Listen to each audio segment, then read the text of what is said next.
Good morning. Today we are talking about soil testing and lime application in the front part of our presentation, and we're going to follow it up with some stalk degradation and our micromark products.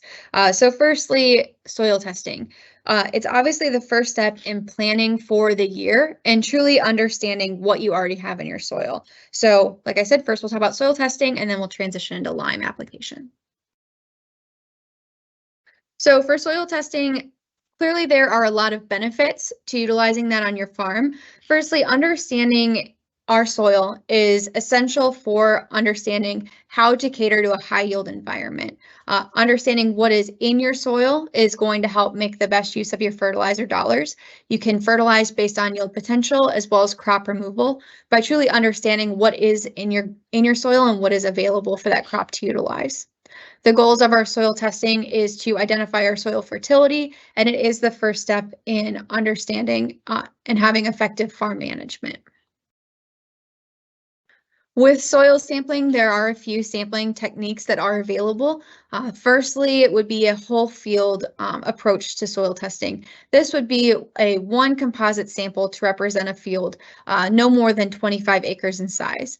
When you use this approach, it is a little bit more limiting because it is taking that entire field to make one broadcast recommendation compared to something like grid sampling or zone sampling. Grid sampling is going to be a bit more in-depth compared to whole field. That is when you have a 2 to 2.5 acre grid overlaying your field. And one of the issues that you can have with grid sampling would be there might be multiple soil types within that grid. Meaning that you aren't going to get a full comprehensive map of what your field really looks like. And then finally, we have zone sampling. This is a bit more in-depth compared to the other two methods. This one is going to outline your zones to sample based on soil type and past management strategies and yield potential. So you're going to have a bit more information compared to the other two. When it comes to taking your soil samples, one of the things to look at would be our core depth. And when it comes to this, the big thing is consistency is key. So whatever we're doing, we want to make sure that we're doing it year over year to get consistent results.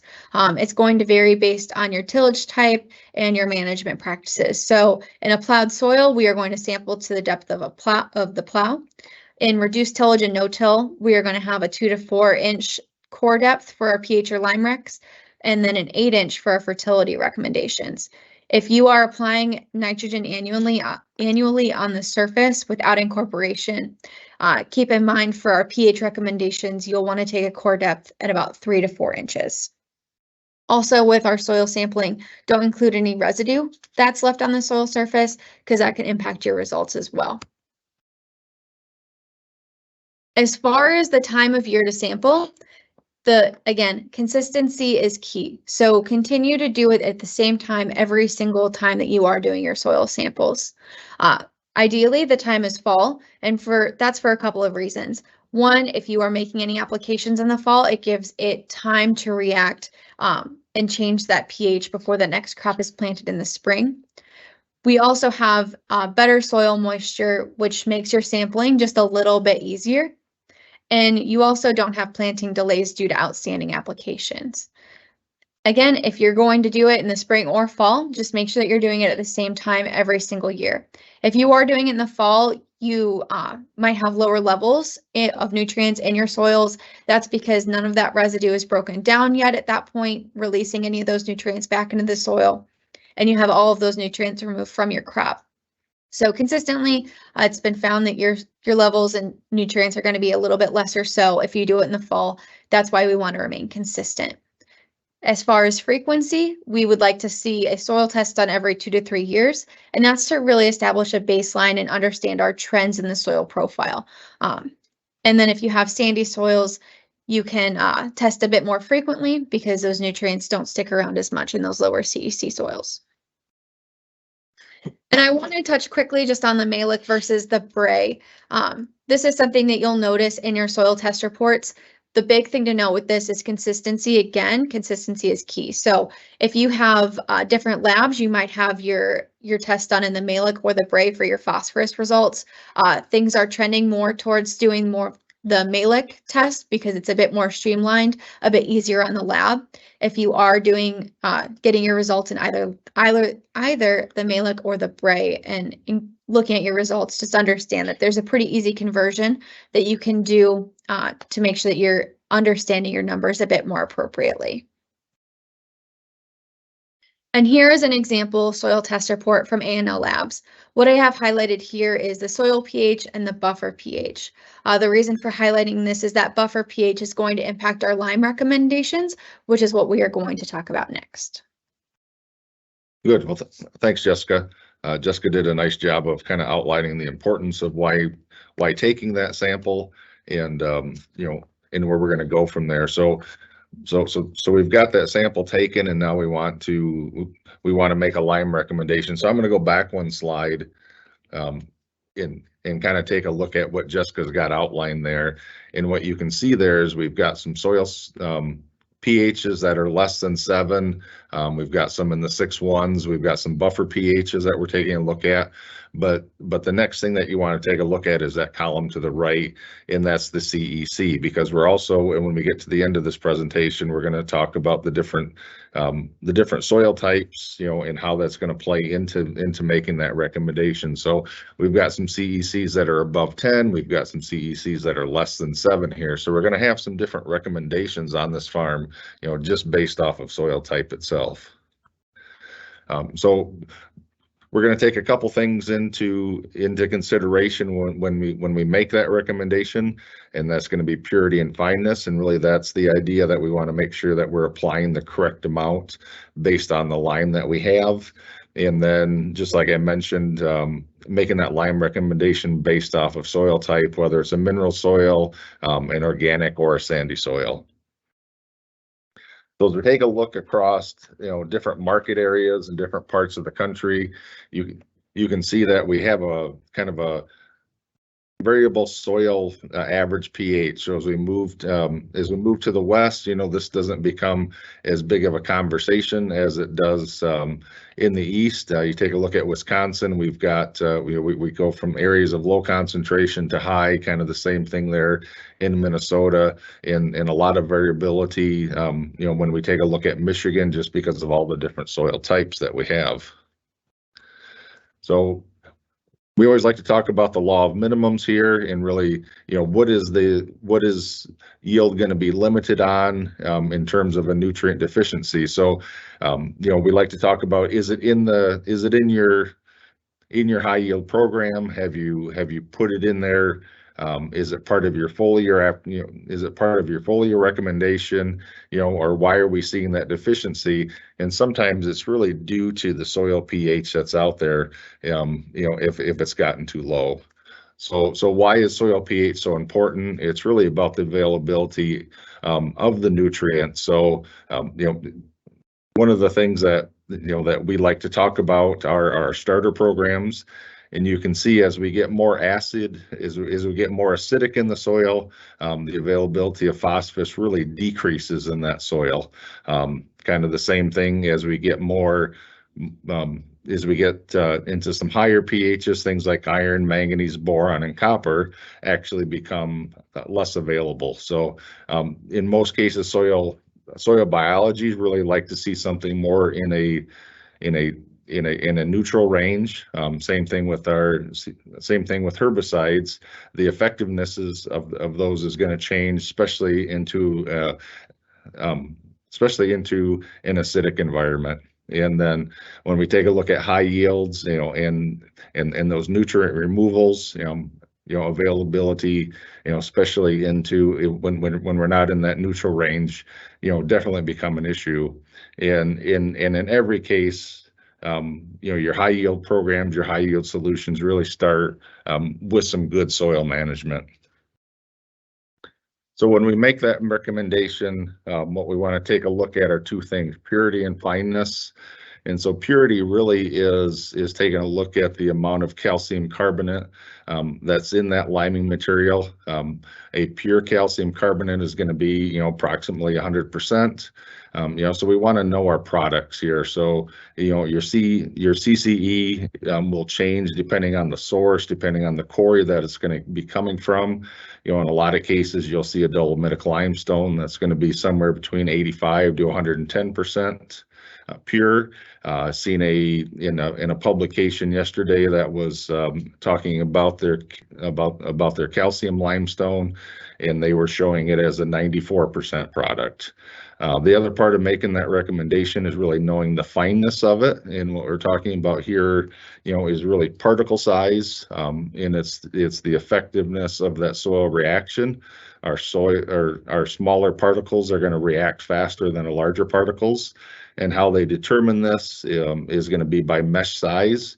And so we're thinking about, how these pieces pass through different mesh sizes, whether it's a quick response or, or something that has a residual effect to it.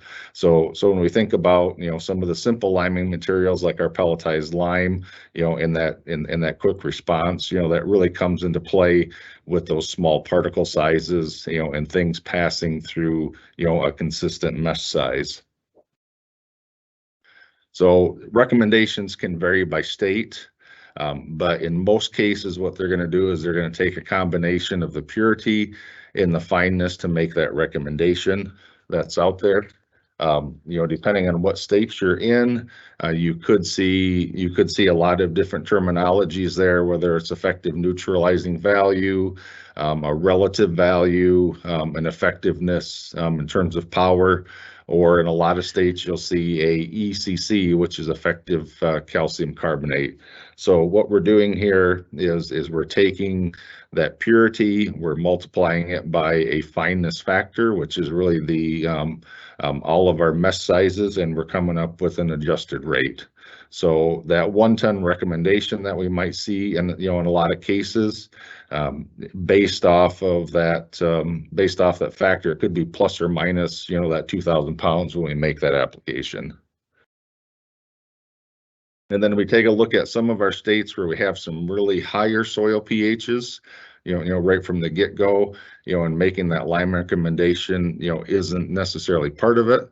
But what we're looking at here is when we see higher soil pHs, iron, boron, zinc, copper can become limited in those higher pH environments. So generally, the recommendation by your state is going to be the addition of an elemental sulfur, not a sulfate product, but a elemental sulfur in the fall to help lower the pH.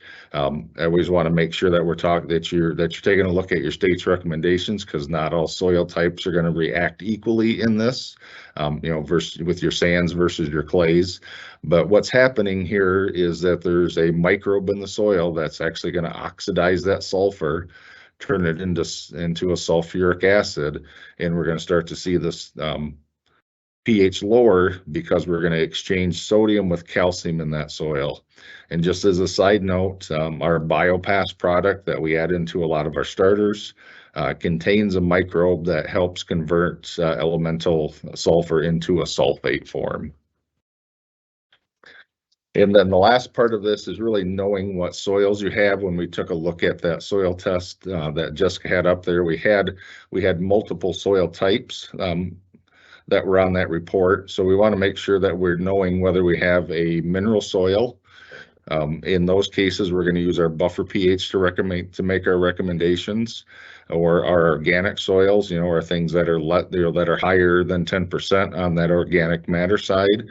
We're going to use the pH of that field to make that recommendation. And then in our sandy soils, something that's a CEC less than 7, we're going to use the pH out there. So using something like a zone sampling or a grid sampling really helps you isolate these areas and make sure that we're making the proper recommendation and the proper application amount on those fields. So this really comes into play into states where I'm at. It's not uncommon that you could have all 3 soil types or, all three of these scenarios actually in one field. So you're making, a variable rate application going across this field, just trying to adjust the pHs because you go from sand on one end to an organic matter or an organic soil on the other end. Thank you, Jeff. So we're going to switch gears a bit and talk about stalk residue management. The reason we're talking about this today is we are starting to head into fall, which is hard to believe that summer's about wrapping up, but I know a lot of people are talking about sipping on some apple cider and watching football, which means that fall is coming up faster than I care for it to. And with that, we have a couple considerations. One would be managing the residue left on your field after harvest. That residue has a lot of value that's just tied up if you don't manage it properly. That value means it's fertilizer dollars. We've talked about soil sampling and its impact on your fertilizer spend. Stalk residue management can impact that as well. For example, a 200 bushel corn crop leaves 5 tons of residue on that field. And with that, you have 85 pounds of nitrogen, 20 pounds of phosphorus, and about 170 pounds of potash. That is a lot of value that can go into your next crop, and we don't want to just leave it lay. Why else is stalk residue management important? So firstly, unlock those nutrients tied up in the residue. I just talked about that on the last slide. We also have the potential for overwintering of diseases. We want to improve our overall soil health, and that would be through microbial activity in the soil. In the spring, we want to have a really excellent seed bed for that crop to lay in when it's planted. So we want to have a better seed to soil contact. We've also noticed some warmer soil temperatures when crop residue is managed with a product like Bioreverse. On equipment, so stalk residue is very cumbersome and can cause a lot of wear and tear on your equipment. So we also have a cleaner furrow when we have that managed properly. And then finally, in your pocket. So we don't want to do anything if it's not going to have a positive economic benefit on the farm. Between all of these things, it gives you a very excellent return on investment. So one of the problems that we have that we just talked about was the overwintering of diseases. So down here I have the disease triangle. So all three of these things must be present for a disease to occur. You have to have the pathogen, the environment, and the host. Of those things, what we can control is the host. If we can eliminate the host, or at least minimize the host, you have a lot less places for that pathogen to live over winter, meaning you're going to reduce that likelihood of the disease. So if we can assist in the decomposition of that host, meaning the residue, we can reduce that disease occurring. So how does microbial decay work? We have what's called nutrient cycling, and that's when those soil microbes control residue decomposition. So for that residue to decompose, we have 4 things that those microbes need: food source, oxygen, moisture, and temperature. We like to handle the things that are within our control. So we can't really control the moisture. Oxygen is what it is, but we do have an impact on the food source, and we have a little bit of a control over the temperature. So looking at microbe math, this has to do with the carbon to nitrogen ratio, what is required for things to break down. We have our nematodes, protozoa, fungi, and bacteria all requiring a different carbon to nitrogen ratio. So that's how much carbon is required for that to eat. And carbon is the food for our microbes. The protozoa eat the nematodes, the fungi eat the protozoa, and the bacteria eat the rest of those things. So as they go up, they require a little bit less carbon, but they eat the lower species, and more carbon is going to help increase the healthy populations of these, which are going to help break down your residue. Also, when it comes to the carbon to nitrogen ratio required for breakdown, it's varying from corn to soybeans. So our corn requires a 70-to-1 carbon to nitrogen ratio compared to soybeans, which is a 20-to-1. So we need exponentially more carbon, over double the carbon, to break down our corn residues compared to our soybeans. And that's to help feed the microbes, to help break everything down. So that's why we always recommend applying a carbon source when you are applying any of the biologicals. So I mentioned a couple slides ago what we can control, one of those things being temperature. We like to apply our stalk residue programs as early as possible in the season while we have temperatures on our side. If it's over 50 degrees, then those microbes are going to work, they're going to break down that residue and then release those nutrients back into the soil. So over winter, they go into like a hibernation and then they come back out and become more active again in the spring. So our program recommendation would be Bioreverse. So Bioreverse is a microbial package designed for the residue decomposition. I have my notes. So it's a blend of microbes designed for residue decomposition. A couple key points I want to highlight here. We have a lot of benefits of it, but one being the shelf stability for up to 2 years. That is very different from a lot of microbes on the market. The reason for that is it's in a sporulated form, and that sporulation keeps that protected in a fertilizer solution for up to 2 years, maintaining the viability of that product. It doesn't require any activation period or anything like that, also making them very cold tolerant. It's a low application rate, and it also has compatibility. So if you apply a burn down in the fall or in the spring, Bioreverse is an excellent companion to that application. You are going to receive peak performance when applied earlier, so time is on your side. A photo is worth 1,000 words. So here we have our corn stalks. On the left were untreated and on the right had Bioreverse. Those microbes colonized the residue and aided in the nutrient breakdown and the breakdown of those stalks overall. This was applied at 1 pint per acre post-harvest, and you can see the visual differences between the stalks where you had the Bioreverse where you didn't. And another photo here, we had the Bioreverse on the right-hand side and the untreated chuck on the left, and this was applied to wheat stubble. So if you have any wheat on the any wheat stubble in the field right now, this is an excellent time for that application. And then the nutrient value. So I spoke on this a couple slides ago, the nutrient value of the residue. We'll hear some of the data behind how that works. So we had 10 times more nutrients released where we had the Bioreverse applied on a wheat stubble compared to where it was an untreated. And this is involved in a full season approach to how you manage your crop. So as we head into the post-harvest season, be cognizant of applying that Bioreverse so it can work for you over the winter and into spring so you can start out next year very strong. And then here's another photo where we had the Bioreverse and the Biopass LG applied. On the right-hand side, you can see a much larger root system. And then ultimately at harvest, that had a 13 bushel per acre increase. Good, thanks, Jessica. Kind of as a side note on the Bioreverse, Jessica and I had an opportunity a few weeks ago to take a look at our Bioreverse trials and our plot work that we're doing, and you definitely could see an advantage when we added in a simple carbon source when we made that application. And Sweet and Easy would be a great tank mix partner with the Bioreverse this fall when you make that application. So remember your carbon source early just to get those microbes going. We want to touch base again on our MicroMark DG product lineup. Couple products, the MicroMark DG, the humic. This is a calcium, sulfur, manganese, zinc, and a 10% humic acid. And then our MicroMark B product, it is a calcium, sulfur, manganese, zinc, and a 1% boron. So remember, these are made with a gypsum product as the base. So we have a nice soluble calcium source, a sulfate sulfur, a nice micronutrient load. And then in the case of the MicroMark DG humic, we also have that 10% humic component to that. These are products that are going to come out of our DG plant that we've been very successful with our humic DG, our black gypsum. So we're using that same process.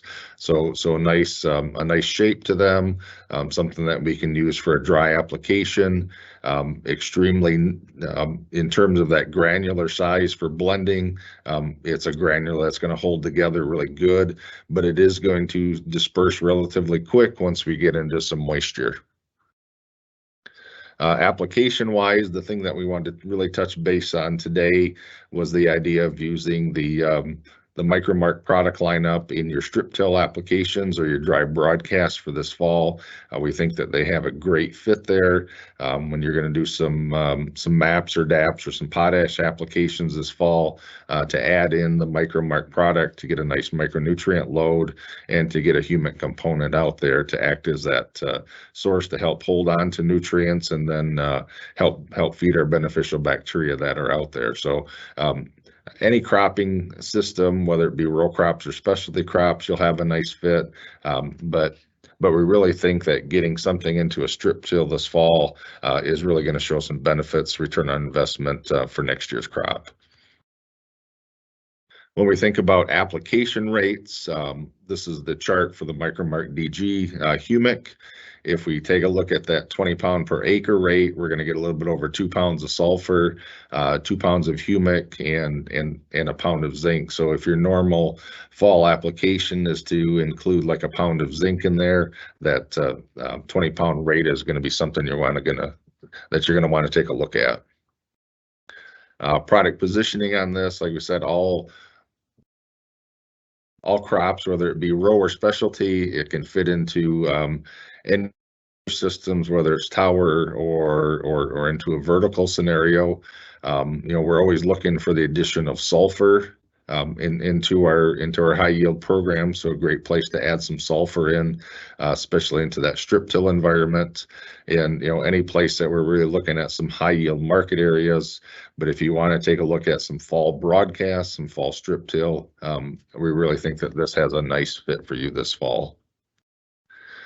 And then in terms of that DG or that dispersible granular technology, these are some tests that we've done where this product, once we get it into the soil and we start to get some moisture on it, those pearls really break up really fast, and they're going to start to become available to be part of the soil solution then. This is against some competitor products that we've done, and you can really see that we break down really fast once we get into the soil. So again, something that we're going to get into the soil solution relatively quick. In terms of shape and size, we know that in terms of blending, once we get into a blend with a potash MAP DAP, something that's going to have that nice round shape to it is going to be a better spread pattern than what an odd shaped granular is going to be, and it's going to blend and hold better into that granular blend than what our competitor products are going to be doing. In terms of testing, we did some testing with the guys there at Precision Planting. This was doing some strip tilling that was going over the top. These guys did some Gandy boxes. So for 2023, what we've done is we've increased our testing there. We've got a couple of additional products that are Precision Planting. But what these guys are looking at is a new metering system that could go on to an existing insecticide box, and then that new metering system would be able to handle a little bit larger granular, like what a MicroMark would be. So we're taking a look at this in terms of something to use some existing pieces of equipment that you already have. This was again from 2022. This was a 5 pound rate where we've seen a nice return on investment, but we really see that as we get a little bit into the higher rates, the 10s and the 20s, our return on investment did increase pretty substantially in there. And what we're really feeling that's from is that soluble calcium and from that humic component that we have in there. And then this was some testing that kind of correlated what we had done at the guys with the guys at Precision Planting. This was some testing that we had done on ourselves over in Ohio at one of our third-party sites, and we were seeing pretty consistent increases between the two sites. So I want to thank you again for taking the time to listen in on the webinar. We're going to leave this slide up here just for a moment so you guys can take a look at who your territory manager is And those black dots on there are where some of our wholesale sites are at in terms of where product could be shipped from to your retail location. So thank you again.